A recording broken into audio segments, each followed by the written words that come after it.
After a decade of movies, the end of the DCEU is finally here. The series finally concludes with the release of Aquaman and the Lost Kingdom. And it doesn't go out with a bang, it goes out with a whimper, maybe even a little toot lost in the wind. Aquaman and the Lost Kingdom is by no means a bad movie, and in fact, it's a mediocre superhero movie that probably would have made close to $1 billion had it been released 5 to 10 years ago. But we're talking about 2023, one of the worst years for superhero movies at the box office.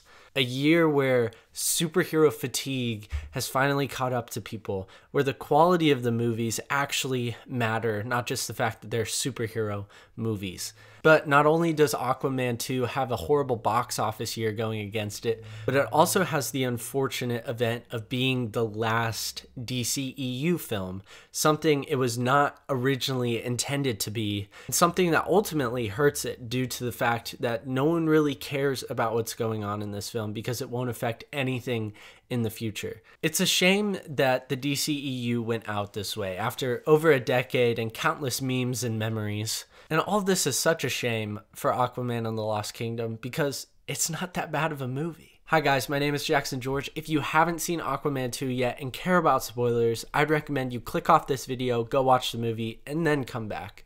But if you're someone who's seen the movie or just don't care about spoilers, let's go dive into this thing. The movie picks up a couple years after the events of the first movie, and Arthur is now king of Atlantis and also a father. He's king of Atlantis by day and father to his child at night. He doesn't really enjoy the responsibilities that the throne brings.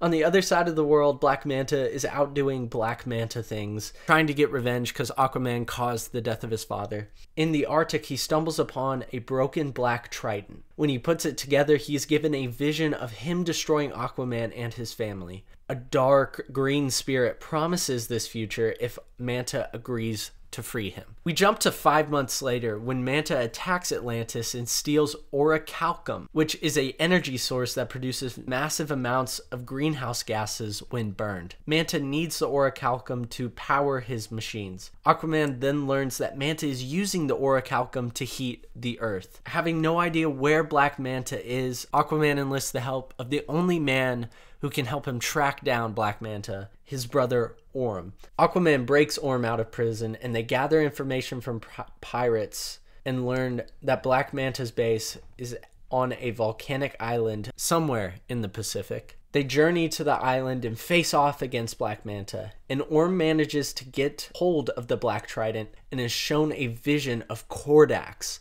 the spirit that Manta serves. Aquaman and Orm destroy the orichalcum furnace that Manta is using to warm the earth. And after leaving the island, Orm tells our Atlantean friends about what he learned in his vision while holding the Black Trident. Kordax was brother to King Atlan, and he ruled the lost 7th kingdom of Atlantis, Necrus. He is trapped in ice beneath Necrus, sealed by the blood of Atlan, and only Atlan's blood can free him. Only Aquaman and Orm still carry the blood of Atlan, but then Aquaman remembers that he has a son and that he too shares his DNA.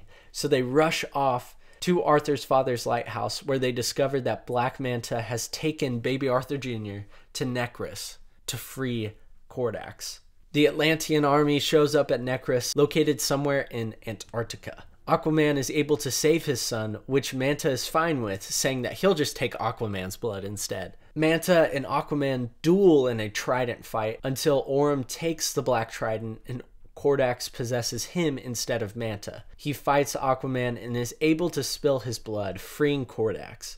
Aquaman talks Orm into trusting him and throwing aside their rivalry, their feud, and Orm hands the Black Trident to Aquaman, and he throws it at Kordax, hoping to strike the killing blow.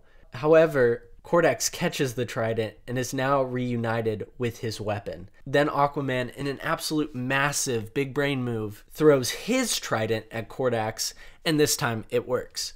Kordax dies and Necrus goes down with him. During the collapse, Black Manta falls into a pit and denies Aquaman's help, falling to his doom. After the battle, the Atlanteans agree that Orm has changed and grant him the gift of exile, and promise to tell the rest of Atlantis that he died during the battle. Aquaman also decides that now is the time for Atlantis to reveal itself to the surface world, and during a press conference declares that Atlantis will join the UN and that he is, in fact, Aquaman, ending the DCEU the way that the MCU should have ended. Even though the movie wasn't bad, it wasn't great by any means, and to be honest, it was pretty forgettable. In preparing for this video, I often had to remind myself of things that happened in this movie, looking through the plot summaries and going like, oh yeah, that happened. It's very, very generic. It doesn't go out of its way to try to reinvent the superhero genre or try to take any risks, which is a real shame because there's no real consequence with the DCU ending. Like, this was the time to do it with almost no consequences for the movie performing poorly. And I know that this film was not intended to be the end, and probably while shooting it, they didn't think that this was the end of the DCEU, but I still wish it took some risks. The first Aquaman was the time to play it safe, set up the franchise for success, and then kind of take some risk, kind of change things up in the second movie. And this movie just follows the same trend as the first one, playing it safe. And let me just say, I enjoyed this movie more than I expected. I enjoyed Arthur and Orm's relationship, the kind of buddy comedy that they had. And the comedy in the film was decent. I thought there was way too much of it. Not quite Thor Love and Thunder levels of just an abundance of comedy, that too much for one movie type comedy, but more towards the generic Marvel levels of comedy. But some of the jokes landed, and I found myself laughing at multiple times throughout the movie. One of the funniest things about the movie, I thought, was the lower third titles of the locations. They're just so vague, and it makes it so funny.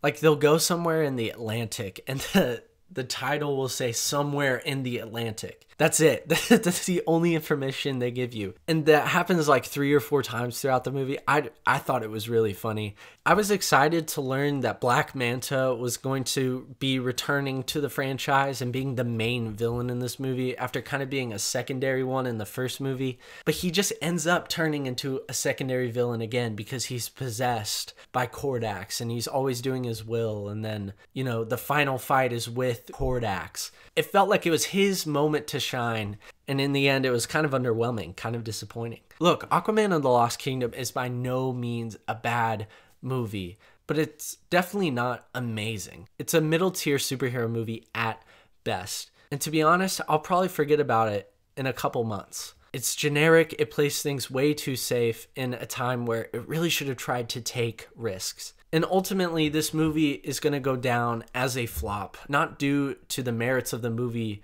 itself, but due to when it's released. At the end of the DCEU and during one of the worst box office years for superhero movies, which is truly a shame because, again, if this was released 5 to 10 years ago, this would have made a lot of money.